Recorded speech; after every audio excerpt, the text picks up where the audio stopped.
is the Rangers Journal Night.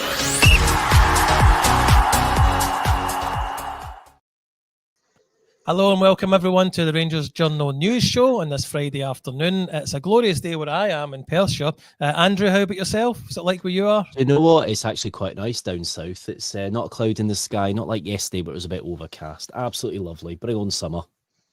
And we did have Bob, but I've got a blank screen. Bob, say this. Tell me if you're there. Yeah, I'm here. I just don't know what's happened. Give me 2 seconds. He's having a protest because Yeah, he wants Ancelotti in, so he's going for a visual protest. Good on you, Bob.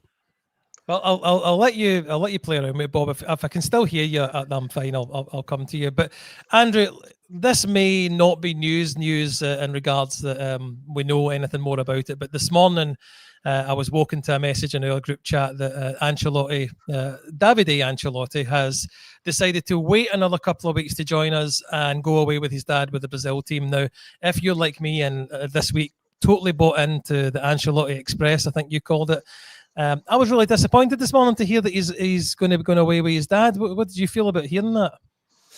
Yeah, it just kind of the things that are in my mind, you know, and probably every Rangers fan's mind at the minute is these Champions League qualifiers. Obviously, you have to get the extra round now, something we've only ever managed to get through once under Gio. We need somebody in as soon as possible. We need to clear out on the horizon. I know football is a little bit different now. You know, I think people do work behind the scenes to bring players in, and it's more about having a head coach at some clubs now. But it was disappointing hearing that news yesterday. That it would be, you know, at least a couple of weeks before he'd be here. But then saying that, Real Madrid season doesn't end for another couple of weeks. So that probably would tie in with that a little bit. But then there are some conflicting reports today. So who knows at the minute? Who knows? Now, Bob, I maybe get my knickers in a twist a wee bit about it, but Andrew is right. The Spanish season still continues, so he's in a position at the moment. If it to be him, I mean, you must be like me and want him in the door as soon as possible with what needs done.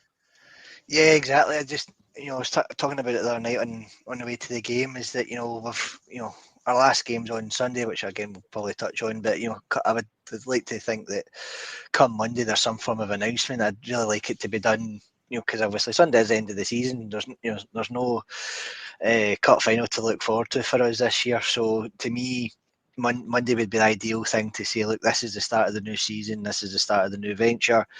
Whether it's the announcement of the takeover, announcement of a manager, we need something get into this close season to keep us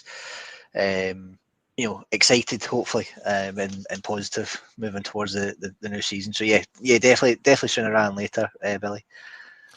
Bob, we'll stay with you, and because you've touched on it a wee bit, I don't think we're in a position to hang around just with purely, as I said, how much needs done and how quickly these Champions League qualifiers come round. In an ideal world, in an ideal summer, would still be the same.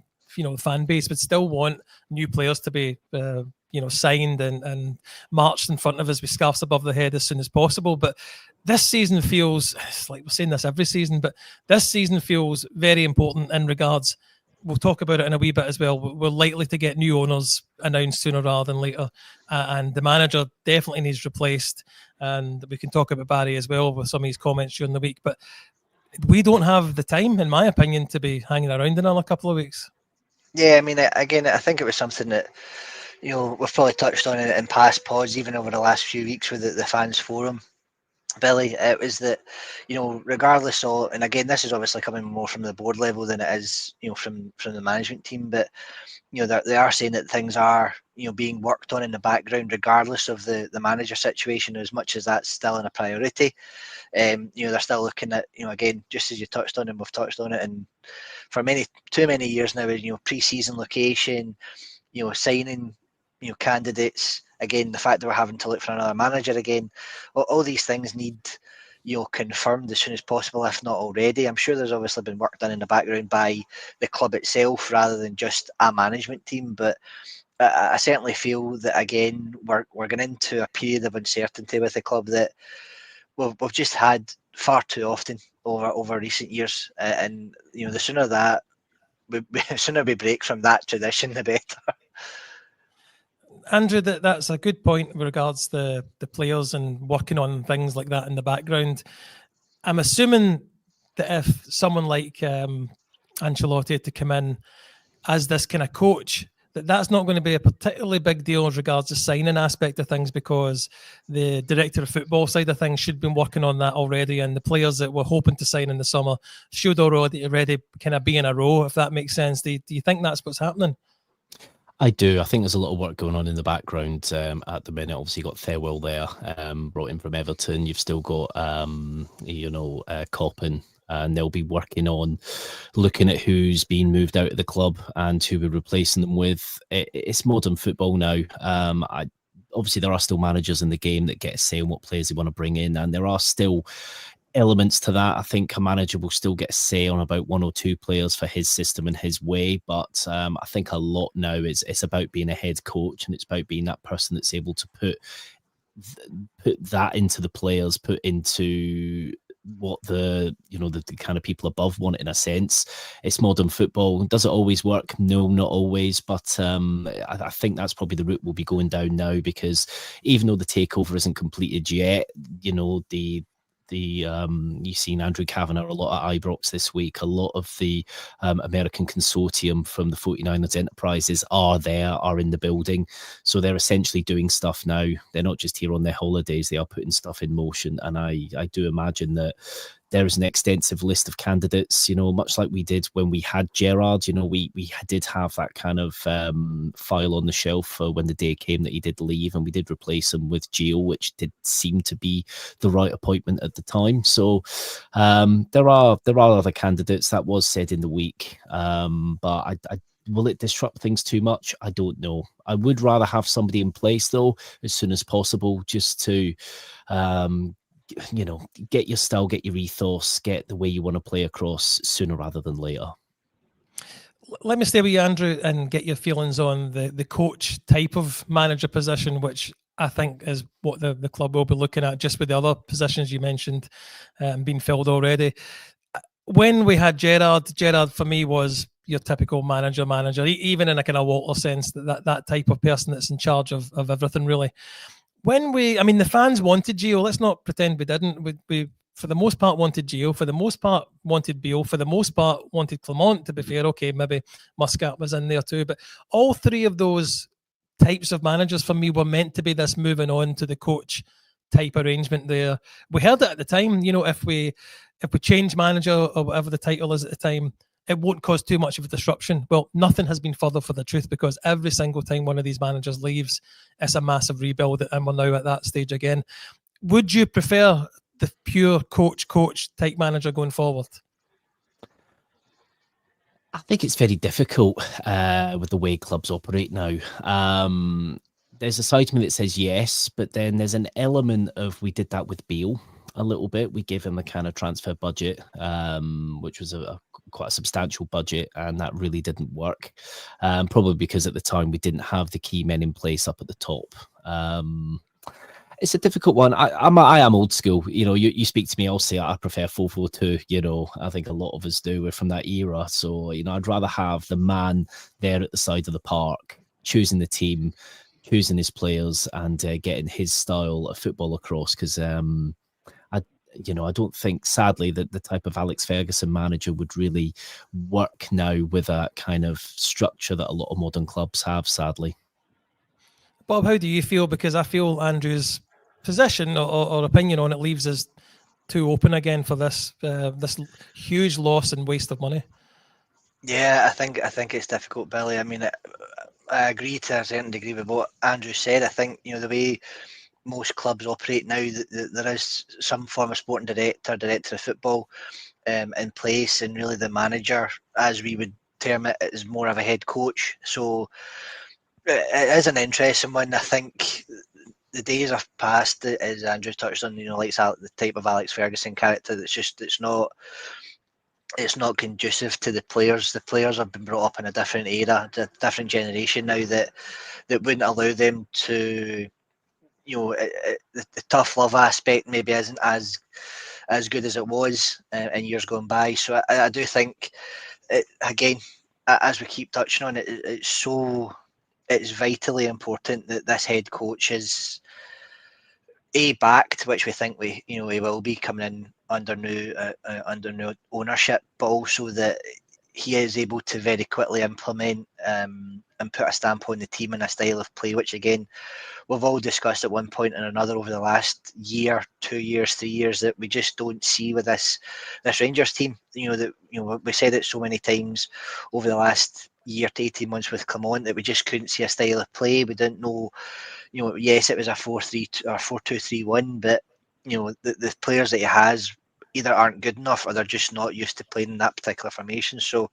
it's critical that whoever it may be comes in as soon as possible and starts to really get their feet under the table and bed in exactly what they expect of the team and what they want in terms of signings and a style of play, so that when it comes to even looking further, even shorter than or closer in respect to Champions League qualifiers, even over the friendly games that we're likely to have over the summer, those 2 or 3 games are going to give the fans an insight into whoever the new manager is or who the new coach is, and that'll very quickly determine whether he's going to be a success or not. Because if folk think he's not doing well or he's not got the team set up in a great way in those friendlies, the Champions League qualifiers are going to be even more critical and even more of a concern for us as a fan base, I think. Well, Andrew, let's not forget we are a football club and not a soap opera, although the club has maybe blurred those lines recently. We've had 2 games since the last news podcast, so let's concentrate for a little couple of minutes or so on the games. So first up, Sunday, Aberdeen, a comfortable win in the end. I think you would agree with me, but like I mentioned the other night there, one of the worst halves of football I've seen in a long time was that first half. It really was, and it's something we've kind of been accustomed to a little bit under Ferguson, and to be fair, even under Clement at times. Not much between the teams. I kind of was worried at halftime. I thought, because we've seen nothing from Aberdeen and they can see we're there for the taking a little bit, I thought they were going to come out a little bit more in the second half. They did make some substitutions, but then they opened up a little bit and we were able to take advantage.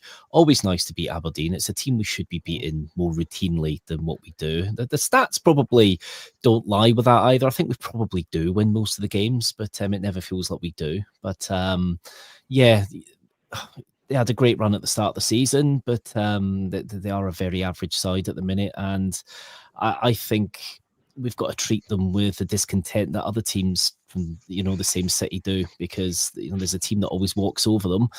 Why can't we do that as well? And it was good to see. It was good for Barry to get his first win at Ibrox. Good to have a clean sheet there, because we've been conceded around about 2 goals a game on average since Barry came in, and it was just good for the fans. A nice 4-0 win. It's a nice rounded score. That's the scores you used to see when you were growing up. And yeah, it was good. Still, for me, still not seeing enough of some other players. There's that kind of core. We need to see more of Danilo. We need to see more of Cortez.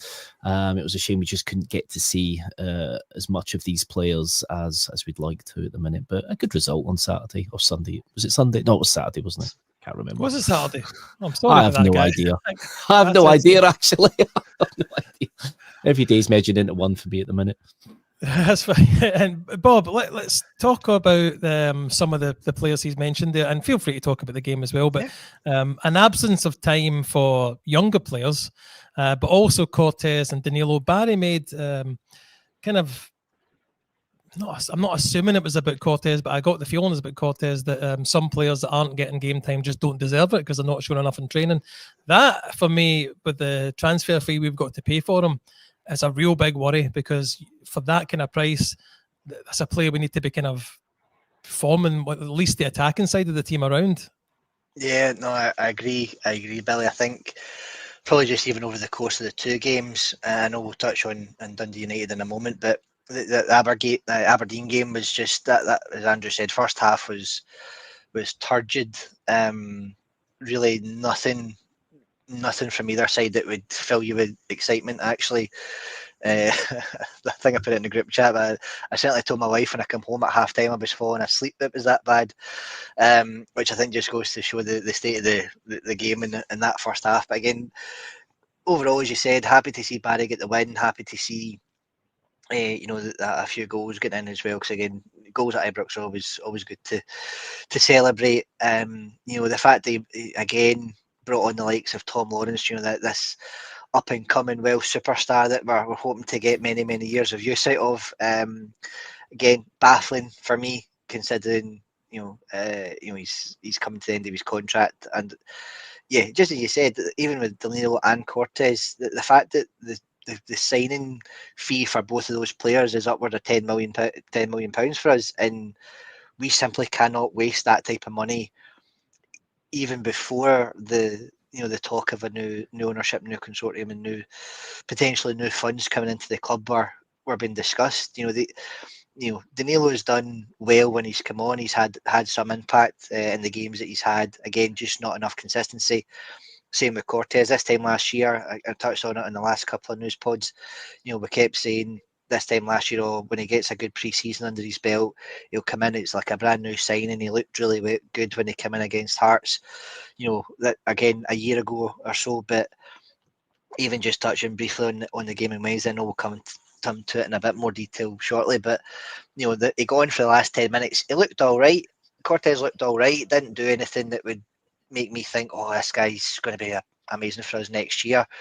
He was solid enough when he came on, but again, at that point, we're 3-1 up, game's done.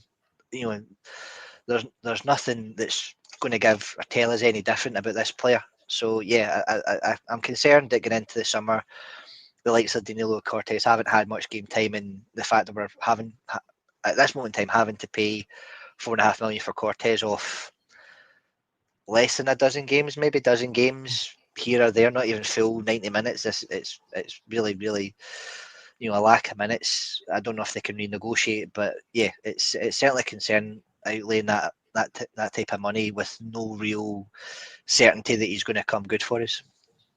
Andrew, I'm not trying to channel my Talk Sports Adrian Durham conspiracy or clickbait type thing, but has Barry maybe, how do I put this, been thinking a wee bit too much about Barry and picking the players that he thinks, for him might win the game? That is important. I'm not saying it's not, but not really thinking of the Rangers for the future, next season, and wanting to have these players having a bit more game time. I think with Barry, I think it's a bit of a situation that I've kind of, been seeing over the past few weeks, that I think that he is super critical and has extremely high standards. Now, we may argue that that's not the case with the results, and yeah, the proof's in the pudding, that is clear. I just do feel that his standards are, it does feel like in training he's not good enough, you're doing better, so you'll start. I think you've got to find that balance. We've had players before that supposedly were great trainers, but never that good, in games. I just think that there's got to be that happy medium where you've got to go, right, Egerman's more effective centrally, get him in the number 9. He obviously persevered with Dessers when, there was a lot of moans and groans, but actually, was he right? He probably was in some respects, because, Dessers is now the top goal scorer going into the last game of the season. It didn't feel that way, but, that's, from what we've seen from Dessers. But, if you go off the stats, he was probably right with that. There's been, in some of the press conferences, he's not exactly necessarily thrown players under the bus, but he has in some respects where he's really kind of slated not good enough. They're really not good enough. I think sometimes you've got when your heart's in it, you've got to you've got to be logical. He's got a long way to go. I think he could make a decent manager somewhere in the SPFL. I do think so. Or even maybe the Championship. I think he will have a career in management. We all love Barry as that leader. I just don't think that he's too close to it in some respects, and that sounds mad to say. I think he is just too close. I think he's going through players saying not good enough, not good enough. I think with the case with Cortez, he's had a couple of, long injuries, very long injuries. I just think it's an absolute struggle to get back up to speed. And I think that's what we're seeing more than anything. Again, I love Barry. He was my captain essentially when I was in my teenage years. And, everybody wanted to be a number 6 like him, score the goals that he scored. But I just think that his standards are are to a fault, I think, at a point. I'm not being very clear, but I think that some of what he does is detrimental to the team because of his high standards. And it sounds mad to say, you've got to have somebody with high standards. You've got to have, this is the Rangers way. You can't be drawing or losing every week. But I think it's having a complete reverse impact on the team. You must have been a better player than me, Andrew, to have Barry as your hero. I just used to try and be as good as Kurt Broadfoot, to be honest with you. But we'll move on. Don't from drop any eggs. Well, fair enough. Yeah, Bob, again, I actually thought Andrew was going to bring out that old chewing the fat sketch, good guy, and we'll leave the other one to the side. But we'll move on to the Dundee United game. And we'll move on maybe to the press conference, because that's where Barry, I think maybe this week for the first time, I've seen a little bit of pressure on, or at least maybe the disappointment that he probably isn't going to be the manager next season get to him with his response. Now, that may be a wee bit unfair, actually, but how did you feel that midweek press conference went with his reaction to being asked constantly about if he's going to be the manager? I think, again, he's just been put in a difficult position, Billy. I think he's done what all of us have wanted to do. He's been a fan of the club. He's been fortunate to play and captain the club to great success, and he probably just reacted the way any of us would react as a fan, in that being in the hot chair, he's obviously closer to the behind the scenes goings on than what we are, and they were hoping that he would drop, I hate to say his name, a Michael Beale statement about more than what he should. He's probably just been, since he's come in, the fact that he was only ever given the interim title, they're constantly going to ask him, as you said, on a weekly basis, whether or not he was getting it or not. I think it was difficult for him. I think it is difficult for him. Again, similar to when Gerrard first came up, he soon realised he had to keep himself in check when it came to responding to the media, especially up here. And I think maybe that's just something that, I'm not saying that he lacks, he's just not got a lot of recent experience in it, although being a pundit on the radio. He certainly, he doesn't hold back. I think, as Andrew touched on, even as you said as well, Billy, like regarding the players, he'll just tell them straight. He's not got anything to lose. Same with the media. He probably doesn't care what the media think of him, because he is who he is. He's done what he's done. So yeah, it was interesting. The fact that he did imply that things are moving, and that there would be some form of update, announcement, news in the next few days or next few weeks. I think he was just trying to give them an insight, just to get them off his back, because again, he's at that point still had the Dundee United game and the Hibs game to go to, to get through. Sorry. So yeah, it's interesting. I feel for him. Similar to Andrew, he's had so much success, and you can only see him, for some Rangers fans, in a positive light. Yes, there's other things that he's done that maybe you don't speak well of, but for me, he's done what he's can with this group of players, and he's held them to account. I think he certainly said that in enough press conferences over the last 6, 7, 8 weeks. Andrew, he said in that press conference that he's done his best, or he's given his best. Is that the best that anyone really could have got out of this group of players, do you think? No, I think somebody, you look at managers in the past that have been able to come in. You even look at Michael Beale, for example, who's managed to come into a bit of a mess and get a tune out of players going on that run before the end of the season. Yeah, we weren't in a great state. In some respects, getting the Old Firm win and at Parkhead, that was quite out of left field, getting through the Fenerbahce game. But then at the same time, I just think we're a side that's very in tune with European football. So I think that probably wasn't as much of a challenge as a low block. However, you can't ignore the facts are we've had one of the worst home records. We haven't won at Ibrox since early February until just at the weekend there. That's unheard of. And we've gone through some really bad managers in our time. we've had managers like Walter. Now, I know Walter, you can't really speak in the same breath with other managers because he is just godlike status, and it's understandable how he managed to come in at a time when we were in a bit of a mess financially, put together a good defensive core and get results out of us and actually win titles with us. Some seasons we weren't really signing many players either. And some managers just have it in them to be able to go, right, this is what we're going to do. This is the plan. We don't deviate from it. We do this, we do that. Use some players to their strengths. We're seeing players out of position. We're seeing Barry kind of really slating some players in press conferences, and then the next game they're starting again. So, we're getting very mixed signals. I think somebody else could have got a better, and this isn't all on Barry, by the way. This, we have Billy Dodds there, and you got Neil McCann there as well, two people that have, been in management. So I would say as a collective, I think somebody else could have got something better out of them. I do think. Maybe not the Old Firm window. Yeah, fair enough.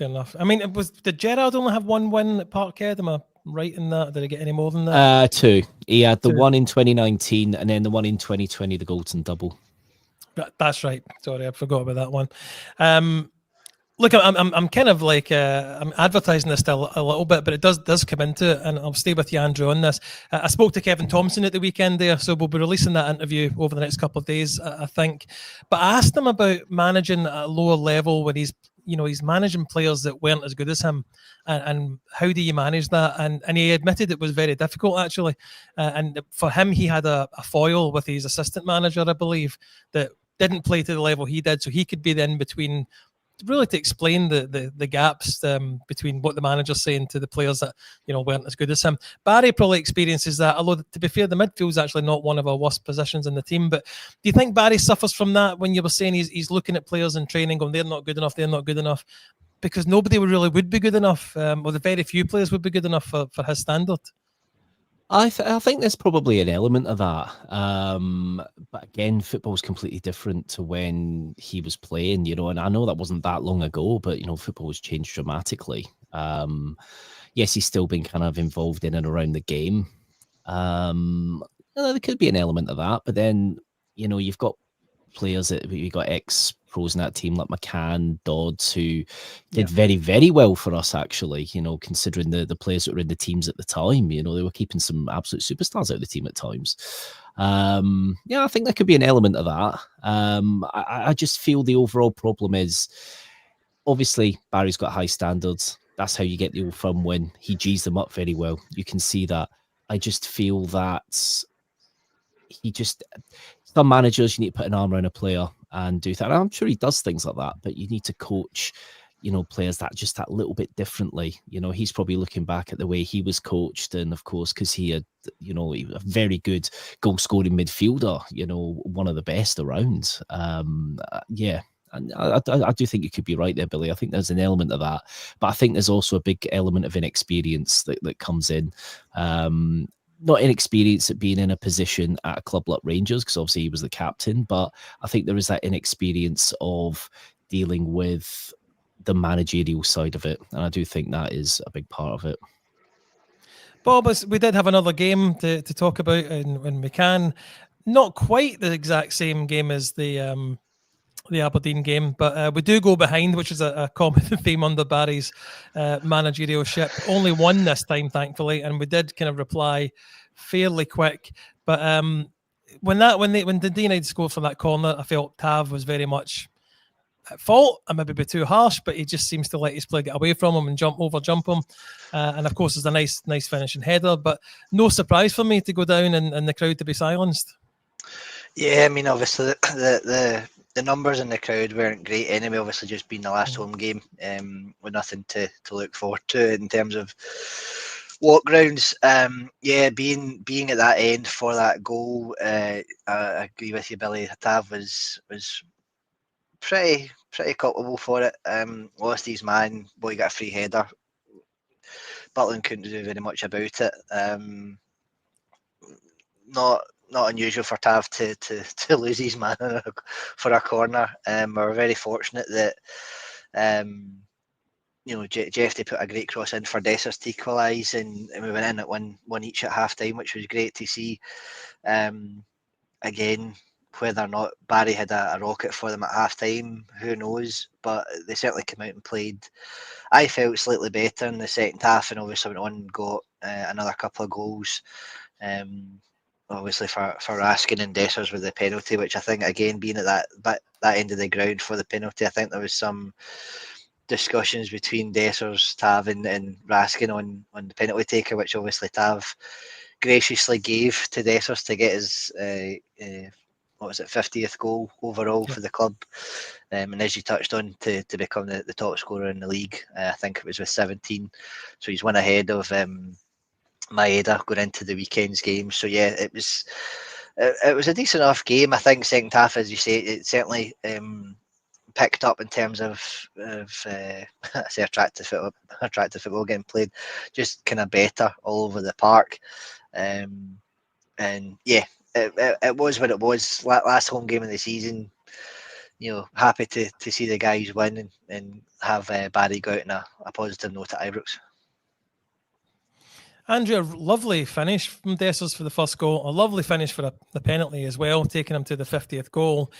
I would wager all the hassle we give Dessers, a player that scores 50 goals in 2 seasons hasn't been a problem. Yeah, we were heavily reliant on Dessers, especially at the start of this season. And when players were still out injured, and there were points last season where we were heavily relying on him as well. It's weird as well, because the weekend's game, he kind of did it a bit back to front. He scored his kind of chances and then was missing them towards the end, which is unusual for Dessers. But Dessers gets a lot of game time because he's fit, and he does score goals. We can't deny that. Things obviously could have been a bit different if he was sold. Obviously in the summer there was a bid of about 4.5 million for him, which he refused. I do believe he wanted to stay and prove himself. He's got that determination, and he really does. He wants to be here. He's never, I would say he's never looking for a way out. Per se, obviously we can look back to that cup final though, where he didn't take a penalty, and you do have to kind of ask a question about mentality there. But you have to say, when he misses chances, he does keep plugging away, and he does get his reward at the end. You look at some of the goals he scored. The goal at Betis, Betis weren't exactly conceding goals. They never lose at home. The goal he scored at Old Trafford, which you knew you weren't going to get too many chances, and he just turned shot goal. It's a difficult one. He's in that patch at the minute where he's in that good bit of form, where that over the next 3 or 4 games, obviously if we had them, he'll be scoring a good few goals.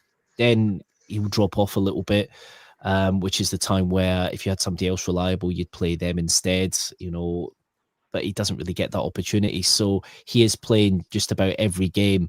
And even when he's going through his patch of not playing too well, he does look really off it.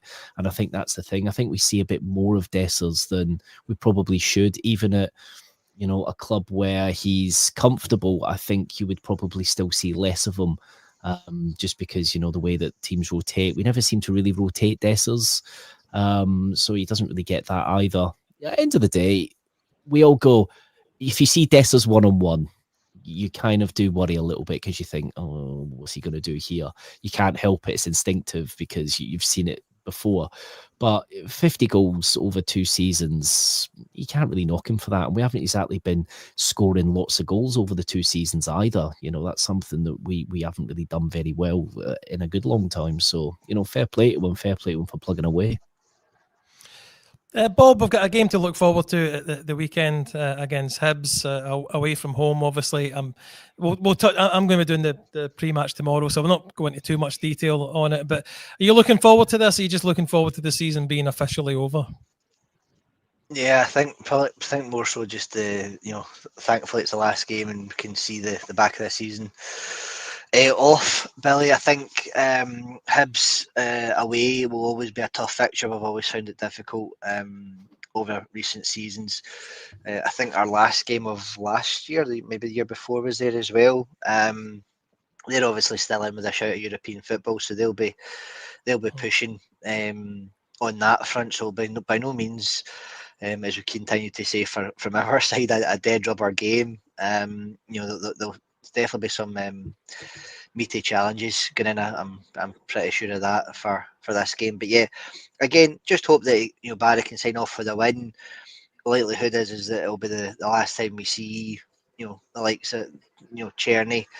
I know we haven't really touched on him, but again, the fact that his last home game, he was probably one of the last ones to go back in down the tunnel on Wednesday night. So yeah, his last chance to show what he's got for us, regardless of what happens in the summer. But yeah, it's sad to say, but the sooner the game finishes on Sunday, I think the more excited we can get, and looking forward to hopefully a good summer ahead. Let me just mention at the moment, everyone, we are sponsored by Off to the Match I Go. So if you go over to their website and use the code Journal10, you get 10% off any of the products over there. So please go and check the website out, offtothematchigo.co.uk. And if you do fancy anything over there, use the 10% discount. Andrew, I'm going to need you to remind me, we have a competition going as well for the new strip and also some signed memorabilia from Off to the Match I Go. Let me guess, you've got to go over to Facebook and follow Off to the Match I Go's Facebook page, and you've got to follow us on Twitter. Is that correct? Yep, I've got it all written down here, so I'll just have a wee look and I'll give you it exactly. I've got it too, but my phone is the camera at the moment, so I'll get you to do that. Let me just see. So it is we need a wee jingle here, don't we? Like elevator music while I do this. Oh no, it's not here. I thought it was right here. More jingle. Oh god, it was here, wasn't it? It was pinned. The new prize added to this is the new top, which you are wearing at the moment. Which I am wearing. Do you know what? It's an absolute belter. Do you know what? The material is much better. This is just the normal retail version, but the material is much softer. It's a nice, comfortable fit. The badge looks lovely. It's good to see the old Umbro badge as well.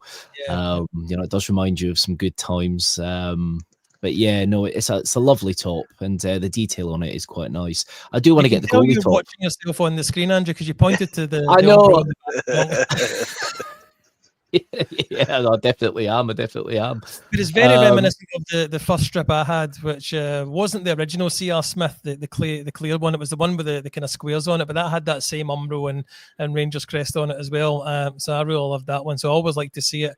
Let's just go. Got another few minutes left, just because I've got a bit of a hard out today. I've got the competition here for me to read it. I have found it. So basically, you can win the Rangers home top or Colin Steen, Willie Johnson signed picture, which you'll be able to see if you head over to Twitter at Rangers Journal. It's the pinned post on that page. So basically all you have to do is subscribe to the Rangers Journal's YouTube page. So if you're watching this on YouTube now, get subscribing, turn notifications on, then you'll get notified when we're going live. And then all you have to do is subscribe to Off to the Match I Go on their Facebook page as well. So subscribe to the Rangers Journal's YouTube, Off to the Match I Go on Facebook, and retweet the post on the Rangers Journal's X page. I don't like calling it X, it's Twitter, but you'll have a look there. All the links are there, and good luck, because the home top, it's an absolute belter, and that I don't know if you can see it. I'll try and show it to the camera here, but you'll be winning potentially that signed picture there of Willie Johnson and Colin Steen holding that famous European trophy. So yeah, absolutely fantastic. So do get entering, guys. Look on the Twitter page and it's pinned there. Good stuff. I'll need to remember that for the next pod I do. Andrew, I know you were going to call it Twitter because you mentioned 442 and a big man, wee man up front. So you're that age of the same as me. I've still got a MySpace. I've got people. It's all about We'll finish up just with a brief conversation. I personally think that we've got this the wrong way around, and I've been shouted down in our chat group. I think the takeover side of things will be done before a new manager is announced. Now, they were there the other night. They had quite a number of the Andrew Kavanagh, for instance, and some other backroom people. I think things are very much close to being finalised, and I wouldn't be surprised if it's something that's announced even as early as this weekend after the final game is done. Do you think I'm wrong, Andrew? Do you think that they would go for the manager announcement before the takeover is finalised? It would make more sense to kind of announce the takeover first, wouldn't it? I don't know. There might be I some just think it legalities. would be a big announcement for them to make as the first kind of big announcement. Yeah, that would make sense. I don't know where the legalities kind of lie with certain things, but I think you'll hear about the announcement probably first. It would make sense. By all accounts, it's essentially done, unless you see some blogs from the east end of the city, which allegedly it's all collapsed. But what do we know? Again, I know. But do you know, it'll be good to have some positive news. Personally, I'd like to see a manager appointed as quickly as possible, just because it will give the whole building a rise. It will just give everyone a big lift that's well needed. But yeah, it's an interesting one. I'd imagine that the takeover be announced first, the completion of it. What do you feel about it, Bob? Yeah, same. Just Andrew's point. I think we certainly wouldn't have announced Kevin Thirlwell coming in as the sporting director if they hadn't had a hand in it. I think we've all seen the pictures and the videos of them obviously just getting a tour of the stadium. I think. To Andrew's point completely, I think they're in the door already. I think I was talking about it on Wednesday night to one of the guys I was on the bus with. Kevin Thirlwell will be already working his role despite still working for Everton if he's been put on gardening leave, because Everton won't want him knowing what they're doing going forward because they'll be getting somebody else in. It's that domino effect of, Andrew Kavanagh's been here pretty much for the last 4 or 5 games, home games anyway. So that there's certainly going to be work getting done behind the scenes that we're not privy to.